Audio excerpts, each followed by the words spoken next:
Ora, não sei.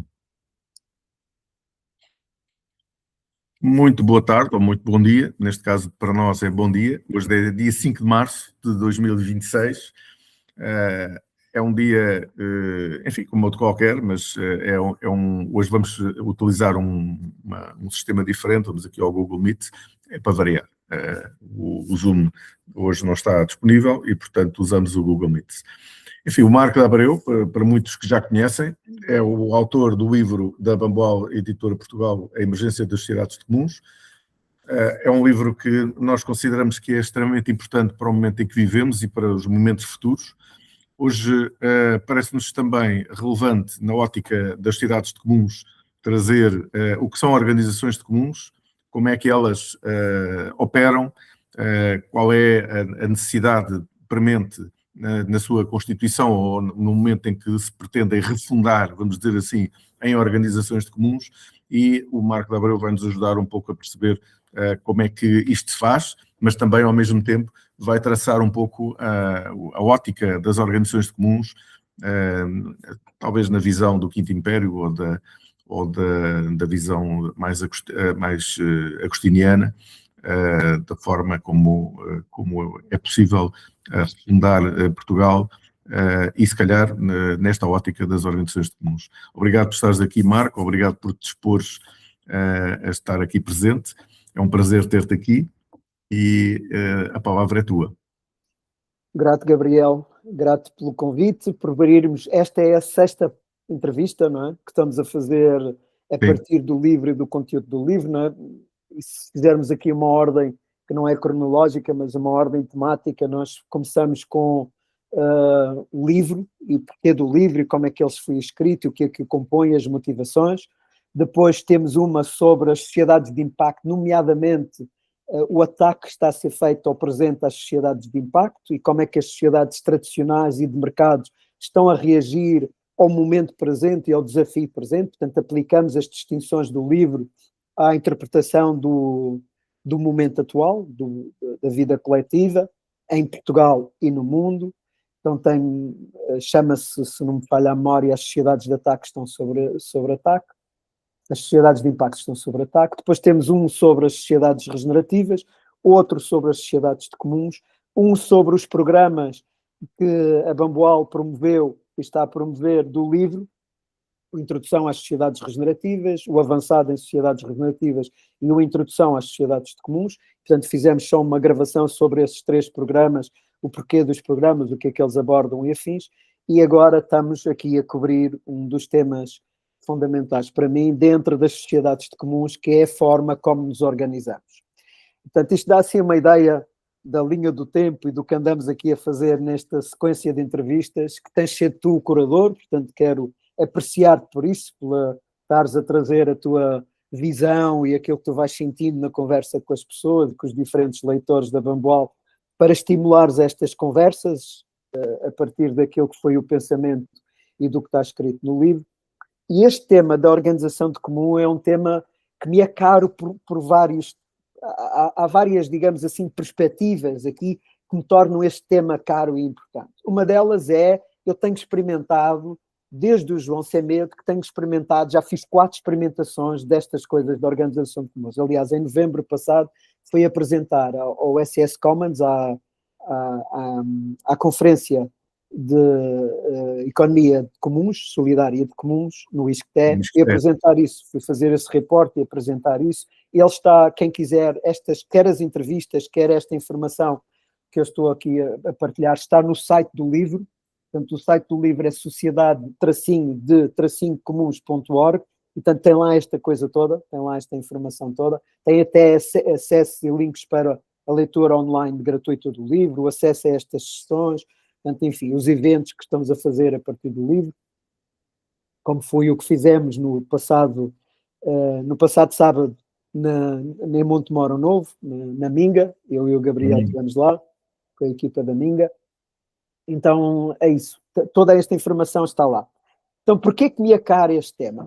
Porque tem sido esta experimentação, eu tenho estado a fazer esta experimentação ao longo destes últimos anos. Portanto, o primeiro foi o João Semedo, ele foi emergente, o conceito começou a crescer dentro do João Semedo. O que é isso de uma organização sem centro, que pertence aos seus próprios, às próprias pessoas que ele está a servir, que por sua vez também são as pessoas que estão a servir os outros. Então, há aqui uma quantidade de coisas assim que são novas. Então, João Sem Medo foi esse espaço. Depois aplicou-se a uma empresa, a Homeostase, com o desenho da Homeostase Organização de Comuns. Foi a primeira intencional a ser desenhada dessa maneira. Não existe, ela não avançou para a frente, porque as pessoas da Homeostase, na altura, eram cerca de 13 pessoas, votaram democraticamente que não queriam fazer esse avanço, e houve razões para isso, mas fez parte do desenho esse processo. Então, também foi uma aprendizagem muito, muito importante para mim. Depois a Fundação Terra Agora, que foi desenhada também com base neste modelo e que está em operação e a fazer a sua vida aqui no contexto, o que não deixa de ser curioso, porque a Fundação trabalha o tema da propriedade, e nós estamos a falar, como vamos ver, as organizações comuns têm muito a ver com o tema da propriedade e ligam-se diretamente com a ideia de propriedade das organizações. E, por última, digamos assim, a última experimentação foi o Centro Alcanforado, que foi todo ele desenhado, um centro para a iniciação de jovens à idade adulta, em Monchique, que já foi todo ele desenhado com estas duas ideias de uma organização de comuns por um lado e, por outro lado, não ser o dono da terra. A terra estar, por exemplo, na Fundação Terra Agora, e ela foi logo desenhada com estas duas coisas em cima da mesa. Portanto, esta é a minha caminhada, digamos assim, nesta experimentação da organização de comuns e o estudar deste tema um pouco pelo mundo inteiro. Portanto, é um dos drivers, é uma das forças base para a qual este tema para mim é importante e para o qual tenho dado muito ênfase. Porque tenho notado que isso é um tema, e agora é a segunda razão, que isso é um grande tema nesta transição para as sociedades regenerativas e na sua evolução. Portanto, todos os projetos, em particular os da Ecoaldeia, mas não só, todos os projetos que têm a ver com esta dimensão de introduzir as sociedades regenerativas e trabalhar com as equipas e com os coletivos, alguns no tempo esbarram com esta ideia da propriedade. Porque nós vivemos numa cultura que tem a sua estrutura base, é a estrutura de propriedade, o seu construto base é a estrutura de propriedade, seja a propriedade pública, seja a propriedade privada, a propriedade coletiva, são tudo formas desse construto se manifestar e ainda por cima em natureza hierárquica. Portanto, nós não sabemos, enquanto humanidade e cultura presente, lidar com outra coisa que seja para além da propriedade e para além da hierarquia. Portanto, isto está tão entranhado dentro de cada um de nós e dentro de mim, não é? Eu tenho estado a fazer esse caminho de perceber o que é propriedade. Por exemplo, neste momento não tenho bens do qual eu sou proprietário, não tenho carro, não tenho casa, portanto não tenho aquilo que chamo as minhas coisas, não é? E estou a fazer esse caminho intencional para descobrir o que é isto de estar para além da propriedade, a partir de mim. Portanto, este é um tema muito importante, porque ele molda a forma como cada um de nós desenha as organizações e a forma de organizar as sociedades. Vai tudo em torno deste construto de propriedade. Mas o que é que está para além disso? E se nós pensarmos, por exemplo, houve uma altura em que os seres humanos podiam ser donos de outros seres humanos, e hoje já não são. Esses têm a ideia da escravatura, e as constituições pelo mundo fora proibiram que isso fosse acontecido, não é? Limitaram isso. Portanto, hoje o ser humano é dono da terra, dono das organizações, portanto, da escola, dono do Estado, onde está o país, são os cidadãos daquele país, que são os donos daquele território. Portanto, tudo isto volta outra vez a estar assente na ideia de construto da propriedade. Portanto, o que é pensar numa região para além da propriedade? E o que é que significa eu dizer que não sou dono da terra, ou que não sou dono de uma organização, ou que não sou dono da escola? Significa que não posso usar? Quem é que vai cuidar? Quem é que manda neste? Há uma quantidade de perguntas assim, de repente, que se abrem por esta coisa toda. Então, o que é isto de estar para além da propriedade e qual é a responsabilidade e como é que isto joga? É um outro de outros temas. Dentro das organizações, dentro das empresas em particular, mas está presente em todas as organizações, vem sempre a pergunta quem é o dono, porque o dono tem responsabilidades especiais. É ele que tem que pôr o dinheiro, é ele que recebe, se houver lucros, é ele que recebe a maioria dos lucros. Portanto, essas coisas todas, está um conjunto de regras instituídas sobre que essa coisa do dono. Se for o dono o Estado, pois é o dono o Estado. Se for o dono privado, é o dono privado. Mas as regras não deixam de ser as mesmas por o dono ter esta natureza mais coletiva do Estado ou a natureza mais individual. E, portanto, está aqui muitas perguntas e muitas questões que vêm com esta dimensão. Pois a outra linha de ação que me faz chegar aqui às organizações de comuns é o caso da Burtos. Eu penso que já falamos aqui dele, mas eu não me canso de falar deste caso, porque é um caso que ilustra como é que, mudando as formas de organização, nós conseguimos introduzir melhorias nos sistemas. A Burtos é uma empresa holandesa de cuidados de saúde, tem 12 mil enfermeiros que cobrem a Holanda toda. Hoje já substitui o sistema original. Em 2006 era um sistema público, que era o sistema homogéneo na Holanda. Hoje essa empresa, a Burtos, cobre a Holanda e já a outra empresa já não existe. E eles são completamente auto-organizados em equipas de 10, 12 pessoas, portanto são cerca de 1.200 equipas que cobrem a Holanda toda e fazem os cuidados de saúde de proximidade. Aquilo está de tal maneira impactante que é um caso de estudo da União Europeia, reduziu os custos de saúde dentro do país, melhorou e muito a prestação de saúde, a qualidade de prestação de saúde dos serviços. As pessoas, os pacientes estão muito contentes com a resposta que o serviço estão a ter, os profissionais de saúde estão muito contentes porque estão a fazer aquilo para o qual foram treinados e para o qual escolheram aquela profissão, estão mesmo a realizar aquilo, e o sistema está contente porque tem população com bem-estar, com níveis de bem-estar, está a melhorar, está satisfeita e tem menos custos com a saúde no geral. Então isto está a ser aplicado já em vários países do mundo. E o que é que eles fizeram? Eles fizeram transformação na organização. Não foi no cuidado de saúde e na prestação e na definição de saúde que eles mudaram. Isso continua a ser o mesmo, como é em Portugal. O que eles mudaram foi a forma como o sistema estava organizado para servir as pessoas. Então são estas equipas auto-organizadas que definem como é que gerem o seu tempo, como é que se avaliam, que no caso não têm avaliações, como é que fixam os seus ordenados, os seus mapas, como é que servem as pessoas, tudo isso é desenhado dentro de cada equipa destas 10 a 12. Não há um cérebro central a dizer como é que se faz. E para cada região da Holanda, ainda por cima, cada lugar tem os seus problemas e as suas questões, não é? Há lugares que há mais doenças inerentes ao motor, ao físico, às quedas, afins, ou outros que se calhar há mais do coração, ou outros que se calhar há mais Alzheimer, e isto não se responde da mesma maneira, e os profissionais de saúde têm que lidar com estas questões de maneira diferente, não é? Então, estes casos, estas linhas da minha experimentação, do que eu fui conhecendo, de repente começaram-me a questionar o que é isto de organizar, e o que é isto de estar em cima da mesa, e ir ver, em concreto, quais são os princípios que moldam estas organizações e que estão na base destas organizações. E o que eu comecei a notar? Comecei a notar que as organizações que se orientam nesta direção dos comuns, o seu propósito, que é basilar neste tipo de organizações dentro das sociedades regenerativas, aliás, a empresa regenerativa que a Bambual editou, o livro Empresa Regenerativa, coloca bem o ênfase nisso. Portanto, são empresas orientadas a propósito. Portanto, de repente, o propósito da empresa passa a ser a coisa central que junta todas as pessoas à volta, não é? Isso está anunciado.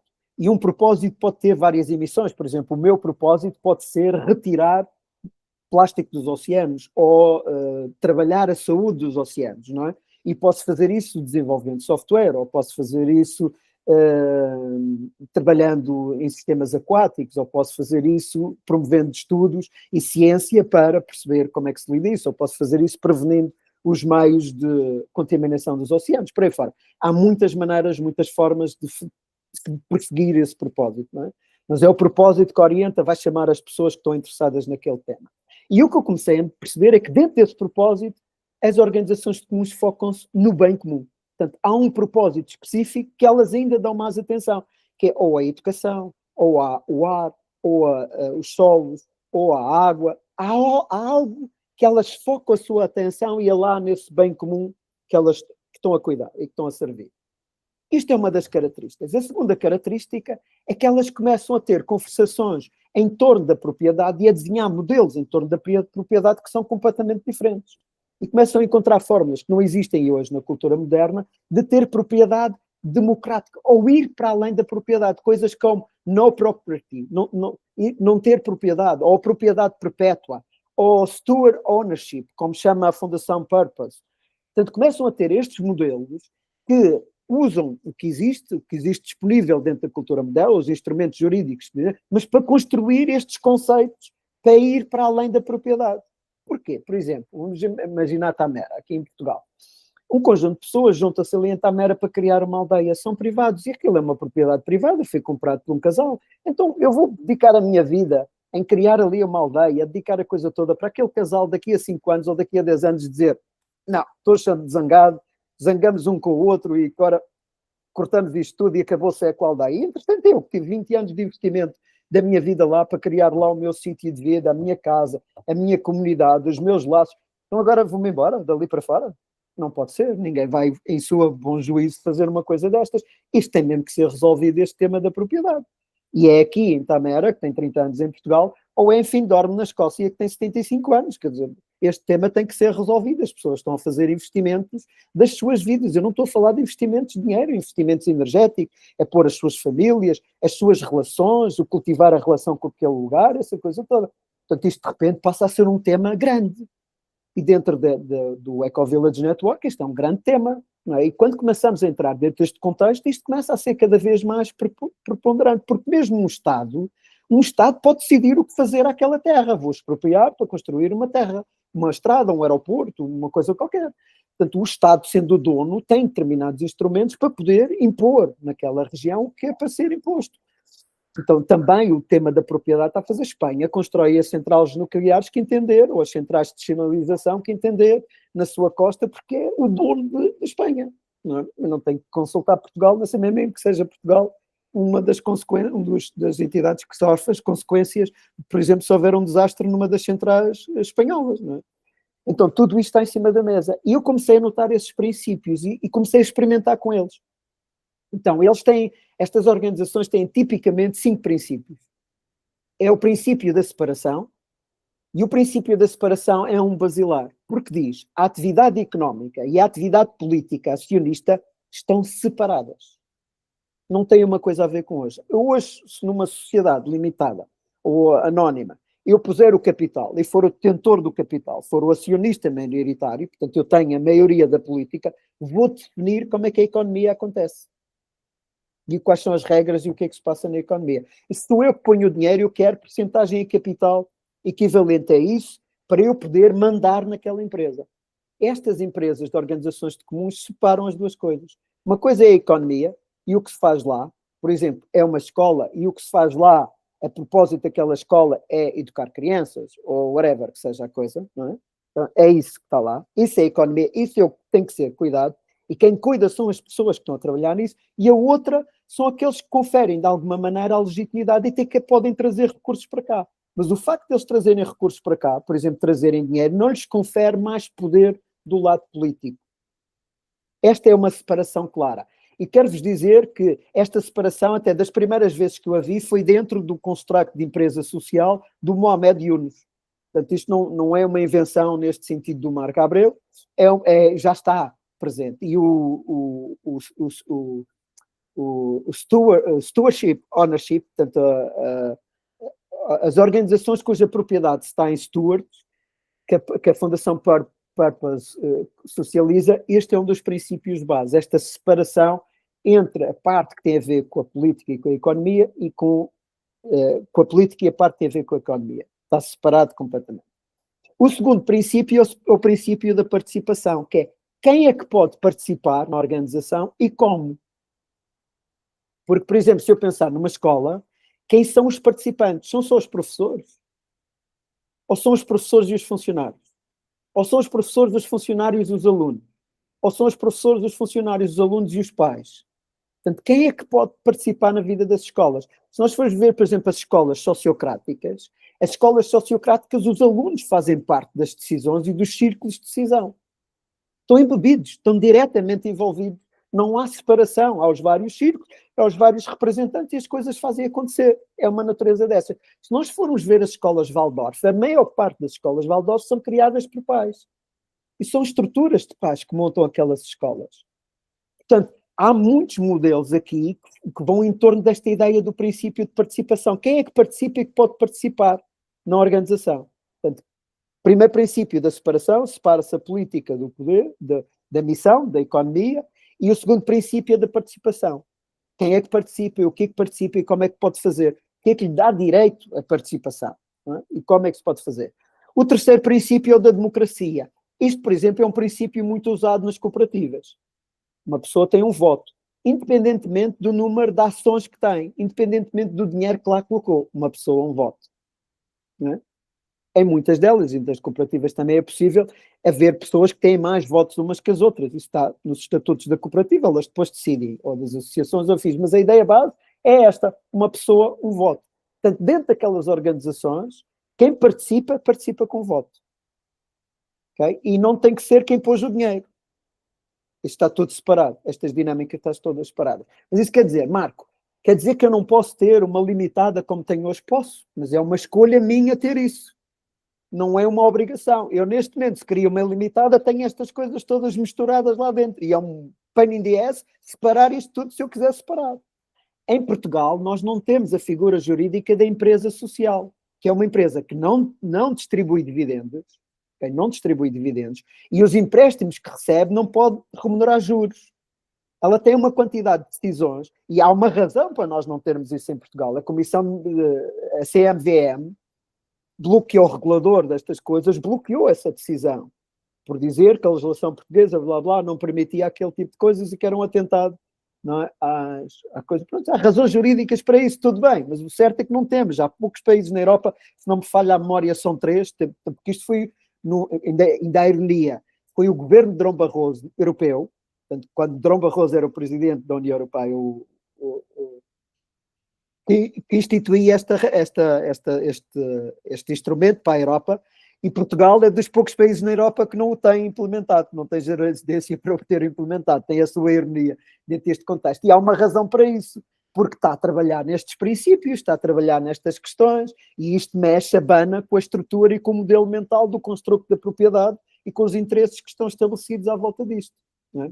Então, estes princípios são princípios, parece a gente anunciá-los assim desta maneira suave, até, não, isto faz todo o sentido, mas isto depois, nós quando entramos no sistema, é aqui que está o coração do sistema. Não é? O poder que hoje se exerce dentro das organizações e as grandes organizações faz porque não há separação entre a política e a economia. E hoje a estrutura base do mercado é essa.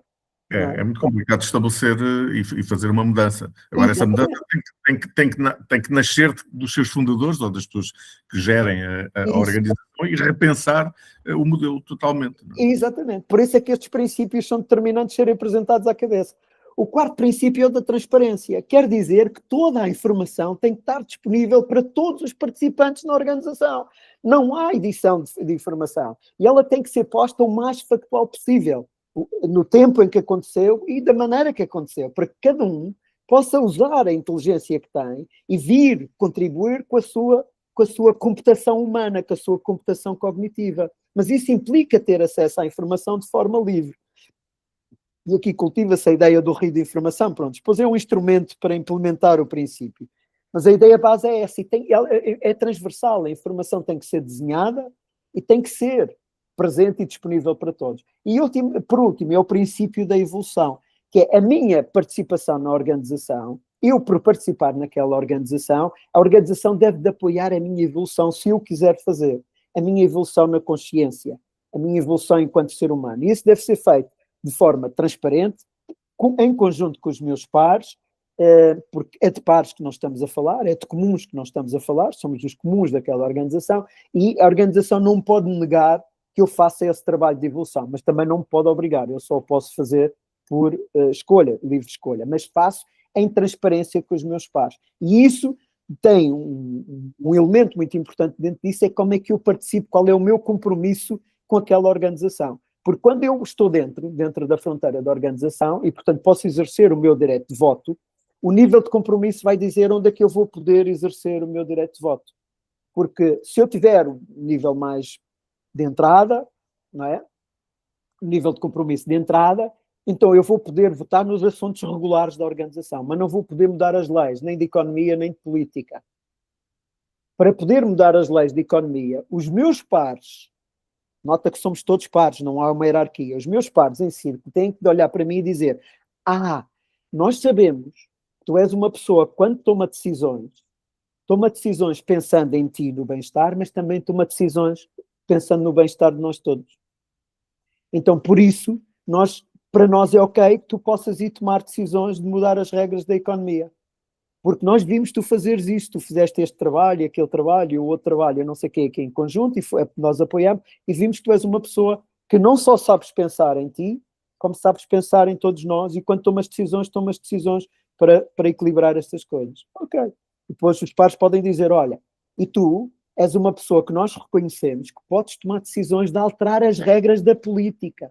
Como é que se toma decisões e como é que isto se organiza? Porquê? Porque nós já vimos que para além de tu pensares em ti, para além de tu pensares em nós e na organização, tu também pensas como é que a organização serve o seu ecossistema e está alinhada nesta coisa toda. E então nós, por isso, reconhecemos que tu és uma pessoa que deve ir para o centro tomar decisões desta coisa.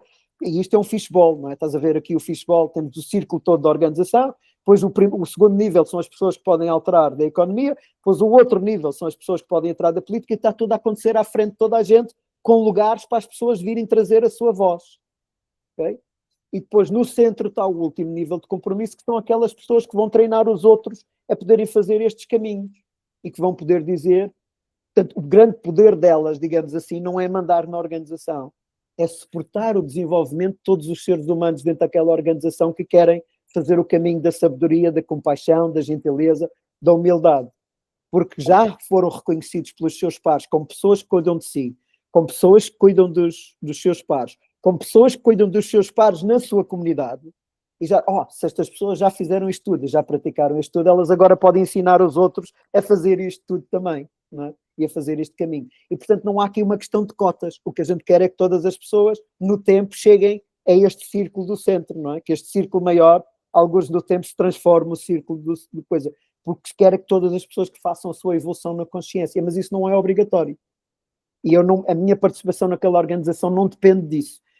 Eu só faço se eu quiser, se for da minha vontade de fazer, e se eu fizer, faço com os meus pares, com os meus pares a ver isso suportado por eles e para a organização. Isto é o princípio da evolução. Nota como tudo isto é diferente. O desenvolvimento humano faz parte do desenho da organização. Claro. Está logo nos princípios da organização. Não é uma coisa que a gente faz se tiver dinheiro ou não tiver dinheiro. Não é uma coisa que a gente faz para mobilizar os empregados e atrair as pessoas das outras empresas para cá. Não é uma coisa que a gente faz porque somos humanos, é da condição humana. E para isso, nós sabemos que vamos crescer e amadurecer ao longo do tempo e vamos fazer isso com o apoio uns dos outros, naquele lugar, porque foi aquele lugar que nós escolhemos servir. Seja o hospital, seja o tribunal, seja o bairro, seja a escola, porque tudo isto pode ser modelado por organizações de comuns. Portanto, sociedades comuns, uma outra maneira de dizer, é uma sociedade que se organiza em torno de organizações de comuns. Nós temos organizações de comuns para cuidar dos bens comuns que são necessários à vida e a uma boa vida em cada lugar. E como é que tu vês o compromisso aqui? Ou seja, ou a ausência dele? Ou seja, no momento em que se inicia vamos imaginar que há uma organização que entretanto se transforma ou que pretende transformar-se de algum modo e pretende acolher estes princípios e a forma de funcionar de acordo com aquilo que estás agora aqui a elencar, como é que tu vês o compromisso? Porque, repara, eu posso ter um conjunto de princípios que são absolutamente fantásticos, mas depois falta-te o compromisso. Ou seja, tu constituis ou preparas a organização para com um conjunto de elementos que permite que as pessoas venham com esse driver, com essa maneira de pensar e com essa maneira de estar também, mas depois pode faltar o compromisso. Isto é, de repente as pessoas dizem, olha, eu já não estou interessado. E de repente tu tinhas uma equipa que deixou de haver, ou então deixou de existir as condições para a empresa existir. E se ela existe, de repente ela pode desboroar-se, e ok, quer dizer, temos de ter essa consciência que também se pode desboroar, não é? Ou seja, pode desaparecer, não é? Tudo nasce, tudo morre. Portanto, este ciclo está lá. Nós podemos desenhar para as organizações, para os mundos de jogos serem infinitos, e deve estar no desenho, mas tudo nasce, tudo morre. Portanto, a floresta nasce e a floresta morre, a árvore nasce e a árvore morre, e tudo isso faz parte da vida. Quero notar a forma como tu estás a fazer a pergunta, Gabriel, porque a forma como tu estás a fazer a pergunta já informa o lugar de onde vem a pergunta. E é, eu estou a fazer, e como é que é as pessoas estarem-se a comprometer comigo ou não. Isso é um lugar que vem daquela cultura que nós estávamos a falar. É o Gabriel que está a fazer. Pois nas organizações de comuns não é o Gabriel que está a fazer. O Gabriel não faz acontecer sozinho. O Gabriel ou o Marco ou qualquer outro. Portanto, nós vamos construindo esta coisa. Então, o Gabriel tem que conseguir motivar uma segunda pessoa. E o Gabriel, mais essa segunda pessoa, tem que conseguir motivar a terceira pessoa. E a quarta pessoa e por aí fora. E uma escola provavelmente tem 400 funcionários e não sei quantas famílias, precisa ter esta coisa toda mobilizada para estar lá, ok? E ela pode acontecer porque há um decreto, há uma coisa qualquer, mas as pessoas, em última análise, têm que querer fazer isto e estar dentro deste lugar. Por isso este papel não pode ser obrigado, nestas fases não pode ser obrigado. As pessoas têm mesmo que querer fazer isto e vão em conjunto. Portanto, se em determinada altura houver pessoas que saem, é da responsabilidade das pessoas que estão lá substituir essas pessoas. Não é? Se forem 3, precisa da responsabilidade desses 3 substituir o quarto que saiu. Não é? E é isso, não é do Gabriel, é daquele grupo. E aquele grupo há de fazer o call para fora necessário para fazer isso. Isso é uma mudança cultural enorme, enorme. Okay? E o nível de compromisso numa primeira instância, ele é automático. Portanto, a pessoa não escolhe. Pelo princípio da separação, a pessoa não escolhe. Ela, se participa na política, tem imediatamente que estar na economia. Não pode estar só nos lados. Portanto, ela tem que estar na economia para estar na política, senão não existe. Portanto, aquela coisa que eu sou investidor, mas não tenho nada a ver com a missão, não estou lá no dia-a-dia da missão, não funciona. Eu não tenho decisão na missão se eu só sou investidor. Já vou-te dizer como é que isso se resolve aqui. Portanto, eu estou na missão, obrigatoriamente estou na política. Não posso dizer que não estou. Eu tenho responsabilidade. Se eu sou funcionário lá, se eu sou estudante lá, usando o exemplo da escola, ou se sou professor lá, não posso dizer que não vou tomar decisão. Porque só posso estar naquele lugar, naquele sítio, como participante pleno. Portanto, tenho automaticamente um voto e tenho que o exercer. Okay? Se eu não quiser isso, não estou naquele sítio. Vou para outro sítio qualquer. Okay? Porque ninguém é obrigado a seguir aquilo. Mas se for ali, aquela é a regra. Onde ele for participar na organização de comum, a regra será ele, mas ele terá que encontrar essa. Ok, vou para um tribunal, então tem que ser um juiz, tem que ser um funcionário de tribunal, tem que ser um advogado, tem que ser um daqueles atores que trabalha dentro do tribunal. Ou no hospital, pois tem que ser uma daquelas pessoas que tem uma missão dentro do hospital. E é aí que eu exerço o meu poder. Isso é automático. A pessoa não escolhe, está automático. E o contrário também é verdade. Se eu não estou na missão, não posso estar na política. Então, como é que isto se resolve? Estas organizações têm 3 anéis. Elas estão desenhadas com 3 anéis. O primeiro anel é o anel de missão, propósito. Realiza a coisa. É uma escola, pois realiza a missão da escola. É um hospital, realiza a missão do hospital. Isso é o primeiro anel. E que é formado pelas pessoas que lhe dão vida, todos os dias, ali, a fazer a coisa. E pode ou não ter a ver com os seus clientes. E isto é muito importante. Por exemplo, uma operadora de telecomunicações, como tem milhares de clientes, provavelmente tem mesmo que ter os clientes sentados como parte da organização de comuns. Ou ao nível individual ou ao nível coletivo. É isso, depois cada organização vai ter que desenhar como é que vai fazer isso. Mas esse está lá. Esse é um elemento de missão. Pois o segundo é o de conhecimento. Porque para evoluir, para haver evolução, eu não posso estar a fazer a evolução dentro da missão. Eu tenho que ter estruturas que me apoiam a evoluir. É ver o que é que está bem e o que está errado, como é que a gente pode melhorar e onde é que podemos melhorar, como é que podemos experimentar coisas novas. Portanto, tem que haver um espaço, um outro círculo que cuida disso, sem comprometer a missão, sem comprometer o dia-a-dia, a coisa que está a acontecer. Isto vem da teoria do conhecimento e do knowledge, da gestão de conhecimento das organizações em geral. Há um livro muito importante até sobre esse tema, o Knowledge Creating Company, que ilustra como é que essas coisas se fazem, como é que a criação e a evolução de conhecimento se fazem. E depois temos o terceiro anelo de legitimidade. E é aqui que alguém, como um investidor, está sentado. Ele não está sentado na missão, está sentado na legitimidade. Se ele pôs dinheiro, pois é uma parte interessada e tem que lá ter a sua voz. Mas também tem lá a sua voz o Estado que confere a Câmara Municipal da Zona, o Estado Central do Ministério da Educação, o Ministério das Finanças, que também tem uma parte e que também tem um interesse que aquela organização faça determinadas coisas e tenha determinados efeitos. E esses estão no anel de legitimidade. Estes 3 anéis têm funções diferentes. O de missão cumpre o propósito, o de conhecimento cumpre o conhecimento e pode ser usado aqui em funções diversas. Por exemplo, numa escola pode ser formado em parte pelos professores que já estiveram naquela escola, os antigos professores, e que ajudam os novos professores a entrar. São stewards dos novos professores e fazem a adaptação deles. Para dar aqui várias visões do que pode ser este anel de conhecimento. Okay? E depois o terceiro da legitimidade, que funciona como uma espécie do Presidente da República. É um anel de segurança. Pode dizer assim, atenção, o círculo de conhecimento não está a funcionar.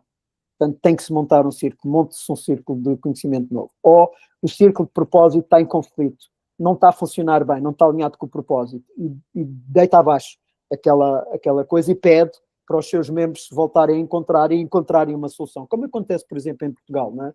Se o Presidente da República achar que o Primeiro-Ministro não está a funcionar bem, deita abaixo o Parlamento e pede novas eleições. Pede ao povo para se pronunciar novamente, que haja novos candidatos, para que o país encontre um governo diferente, que se alinhe com os propósitos do país, não é? E que cumpra a Constituição portuguesa. É um pouco isso. E tem aquela coisa de segurança, não é? Por exemplo, se eu sou uma escola e tenho bens, tenho terrenos e coisas afins que estou a cuidar, eu não posso largar aquilo sem mais nem menos. Então este anel de legitimidade garante que quem está a executar a direção e o propósito não toma assim atos loucos de pôr as coisas para fora. Portanto, não é? Portanto, é uma válvula de segurança, de escape, de moderação do sistema. Que vem muito, o desenho vem muito das Organization as Servant, do Robert Greenleaf, que define o construto de liderança do servant leadership. Aqui é as organizações que servem. Portanto, isto é um conjunto de pessoas que no anel de legitimidade está a servir, está a cuidar, está a assegurar o espaço para que aquela coisa possa acontecer. E é assim que a organização de comuns não precisa de ter um proprietário. Porque não é preciso de ser proprietário da terra, não é ser preciso proprietário do edifício, o que é preciso é ter legitimidade e poder usar aquilo para aquelas funções. E é desta natureza, é desta maneira que a coisa se vai gerindo e contornando. Portanto, estes 3 anéis são determinantes. Portanto, quando se fala de compromisso, nós estamos a dizer compromisso sobre legitimidade vem no anel de legitimidade, compromisso sobre conhecimento vem do conhecimento e compromisso sobre o propósito é automático, porque assim que eu me torno um comum daquela organização, por exemplo, numa escola, sou um aluno, sou um professor ou sou um funcionário, imediatamente eu estou dentro do pertenço àquilo e tenho um compromisso e tenho um voto, e enquanto lá estiver, tenho que exercer aquele voto e aquele compromisso. É a minha responsabilidade.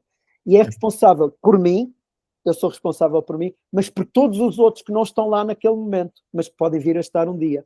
Ou daí a um mês, ou daí a um ano, eu estou a cuidar disso para mim, porque sou o primeiro beneficiário a receber, mas também estou a cuidar em nome de todos os outros, em nome da coisa. Portanto, eu represento na minha, represento os outros que no futuro, ou no momento futuro, vão poder fazer aquilo. O anel de conhecimento também tem esta capacidade de representar os do passado, aqueles que já estiveram lá, os ex-alunos, os ex-professores, os ex-funcionários, que podem trazer conhecimento para a escola, podem garantir que a linha de conhecimento não se perdeu, não é? Que se mantém ao longo do tempo e passa para as próximas gerações. Portanto, que o legado continua. É uma outra forma de dizer sobre o anel de conhecimento, é o anel de legado, de legacy, de legado.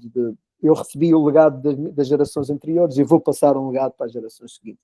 Portanto, neste sentido está lá.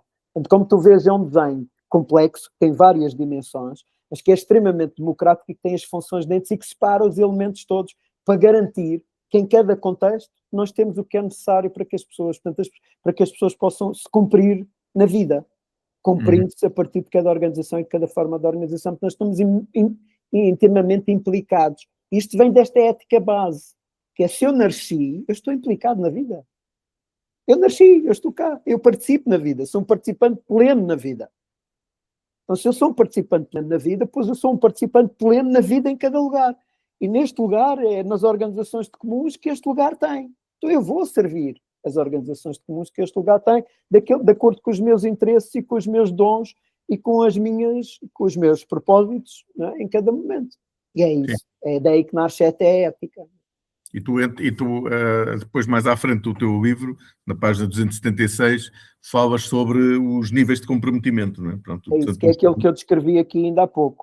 Não é? Eles são 6, têm o sem compromisso, são pessoas que não conhecem, não se relacionam com aquela organização de comuns. Tem um compromisso FAC, eu já conheço, já fui, talvez, olha, sou um casal novo que mora aqui na vizinhança, talvez vá pôr o meu filho naquela escola, já conheço, mas ainda não estou envolvido. Depois tenho o compromisso forte, eu transformo-me professor daquela escola, o meu filho vai para aquela escola, eu sou funcionário e vou trabalhar naquela escola. É imediato, é isto que eu digo que é automático, não é uma escolha. Assim que eu faço uma destas, escrevo o filho, assino o contrato de trabalho, imediatamente eu tenho um conjunto de direitos e um conjunto de deveres.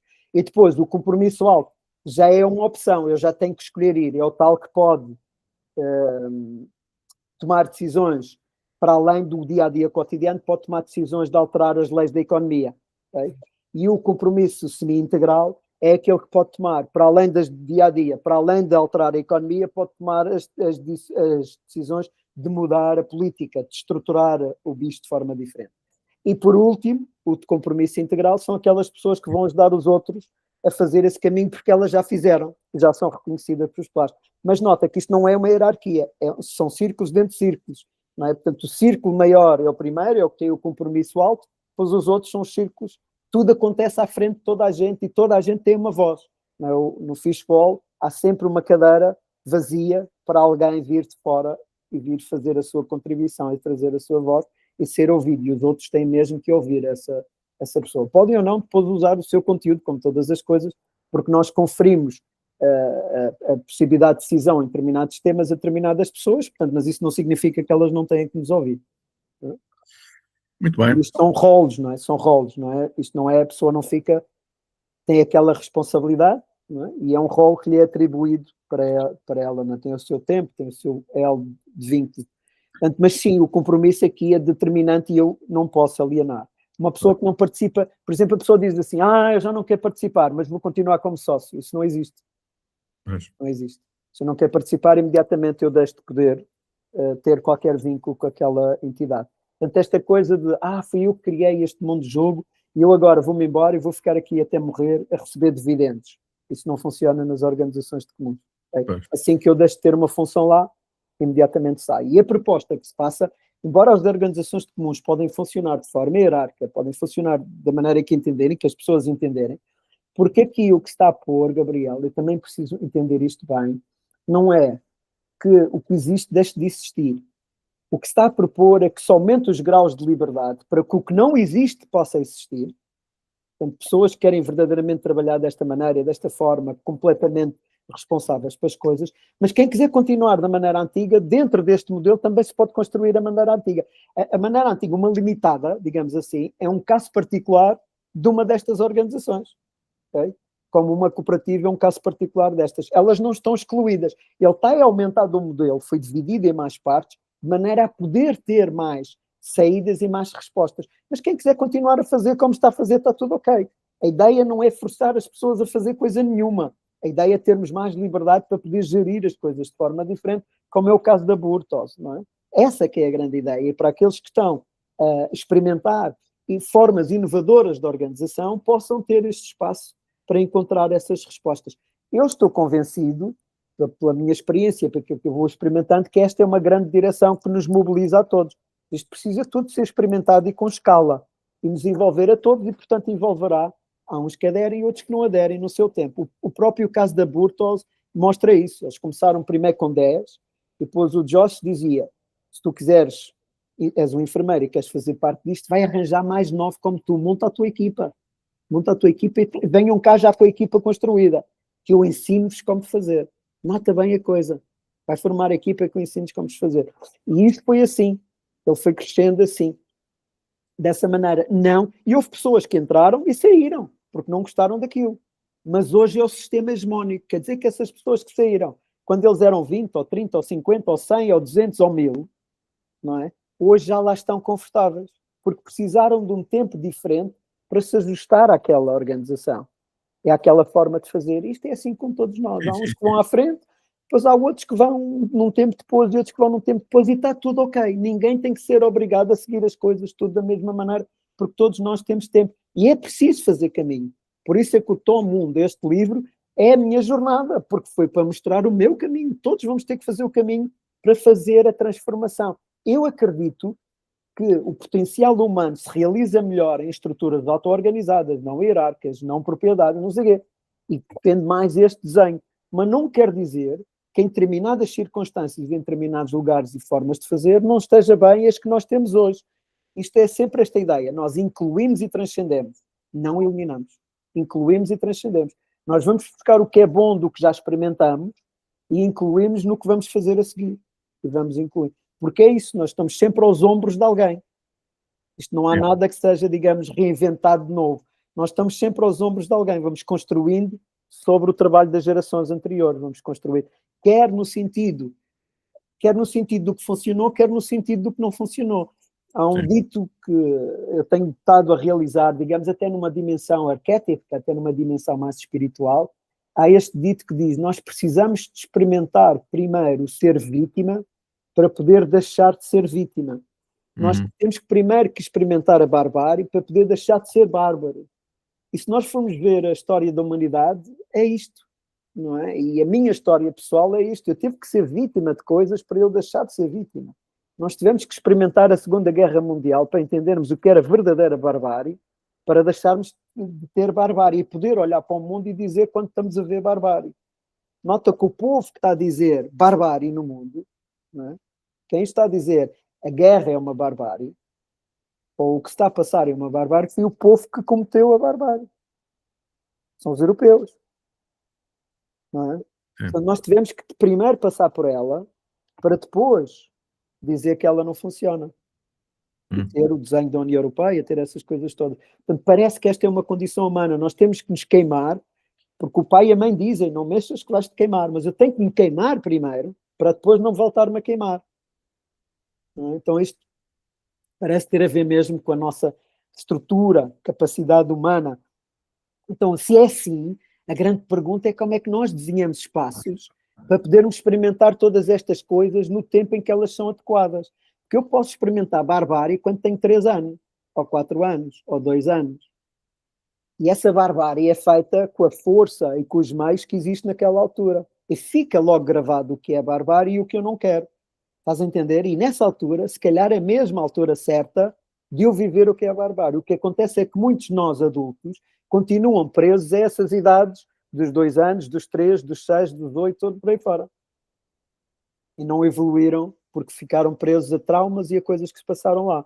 E, portanto, não transcenderam a barbárie. Então, este efeito é muito importante, de saber desenhar estas coisas. Portanto, é isso que eu estou a aprender em mim e é isso que eu estou a dar cada vez mais significado a esta coisa de, para nós fazermos diferente de A, temos que experimentar A, para depois dizermos, ok, eu não quero A, eu quero outra coisa diferente de A. Não tem que ser não A, mas é uma coisa que tem que ser diferente de A. Não é? Não pode ser aquela barbárie, tem que ser outra coisa qualquer. O escritor português que escreveu Jerusalém, não estou a lembrar o nome dele.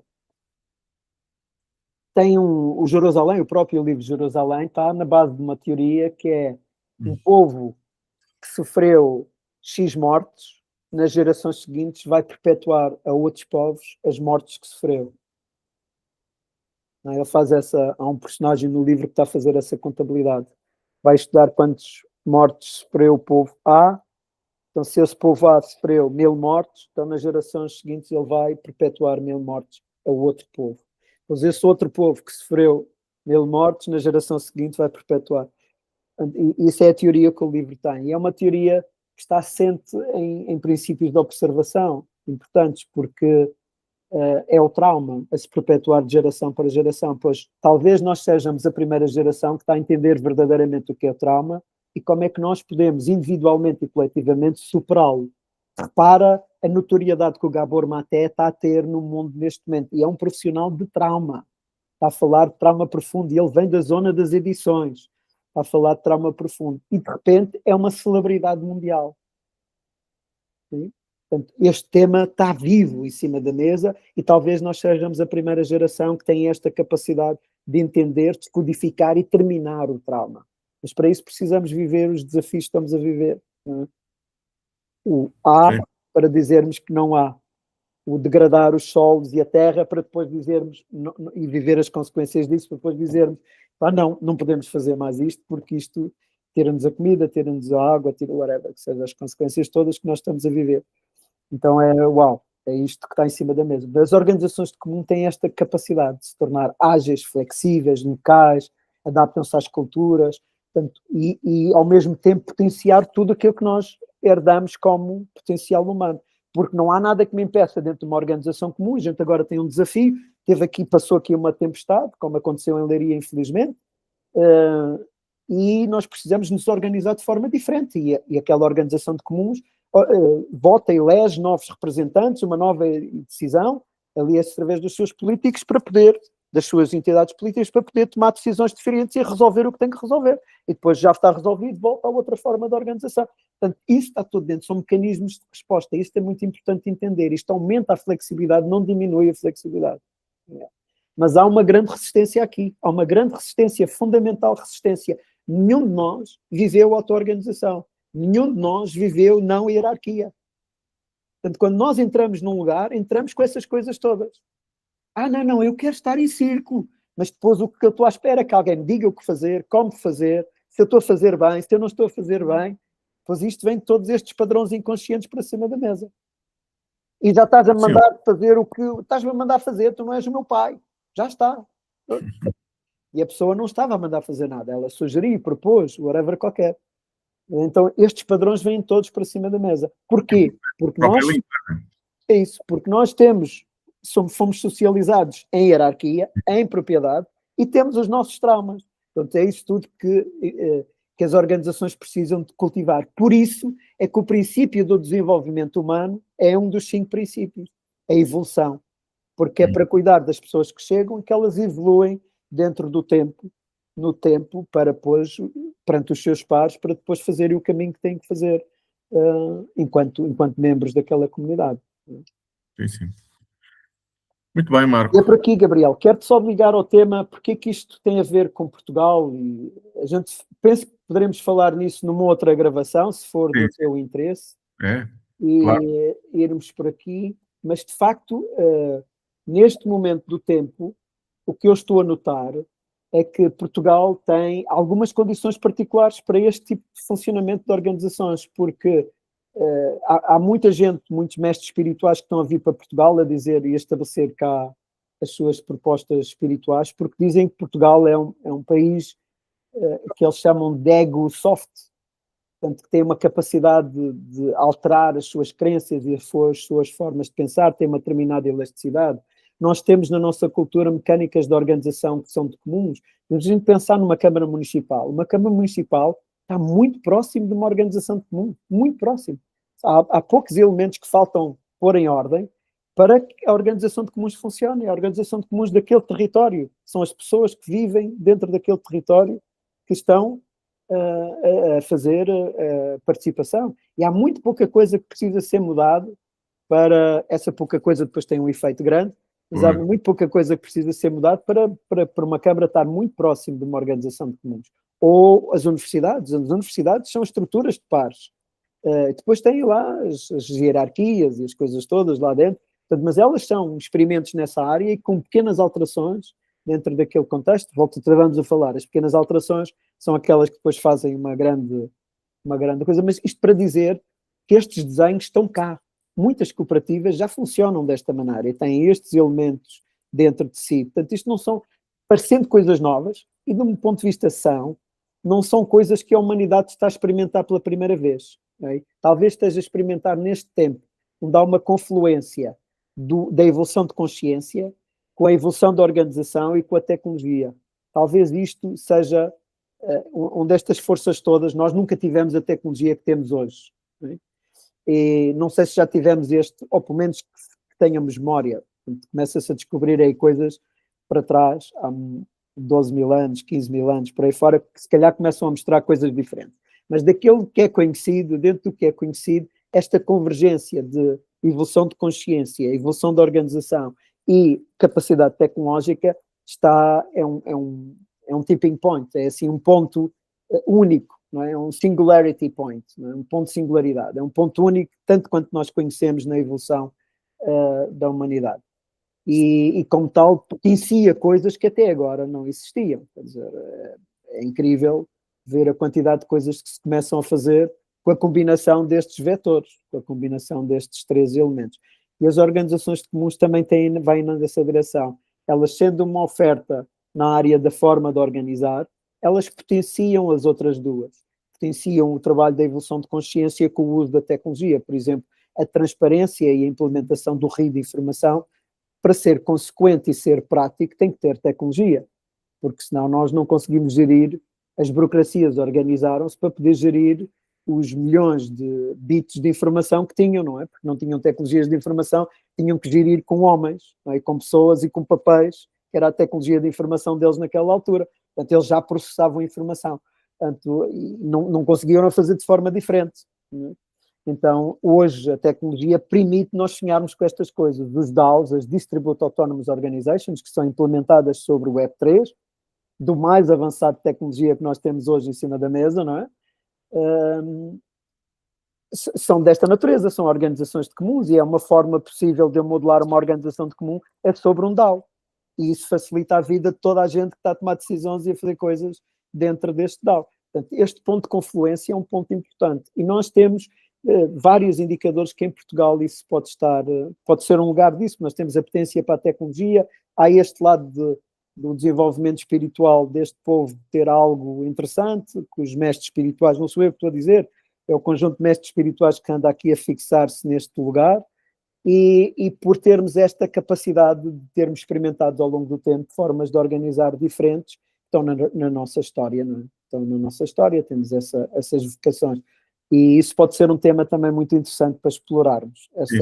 Isso que muitos chamam, não é, o Padre António Vieira e Fernando Pessoa chamavam isso o Quinto Império, e o Agostinho da Silva chamava o Estado do Espírito Santo, e que é algo que está na linhagem dos intelectuais portugueses, não só dos intelectuais, mas os intelectuais portugueses, em particular os ligados à pintura e à escrita, à literatura e à poesia, têm muito isso, não é? O Fernando Camões falava da Ilha dos Amores, e, portanto, vem desde o Bandarra, talvez seja o poeta mais antigo, mais da linhagem lusitana, que tem isso, são mais de 1000 anos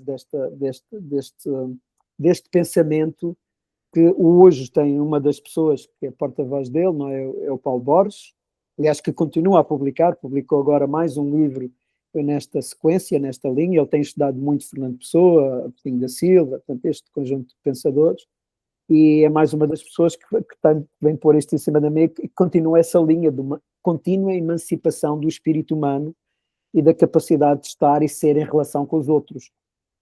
Não quer de todo passar uma borracha na quantidade de erros históricos e de situações coloniais e de invasões e tal que a nossa história tem. Tudo isso está cá, mas à luz da época e dos espíritos da época, houve muita evolução e muito pensamento de consciência neste território aqui. Portanto, são 1000 anos disso. E na história que eu acredito que provavelmente é a história mais perto da verdade da fundação de Portugal, que é ela ser um Estado templário e ter nascido a partir da influência dos templários, um projeto intencional para Portugal. Para mim é o que fundamenta a tal linhagem dos intelectuais portugueses terem estas várias ideias. Ainda se dá mais sentido, não é?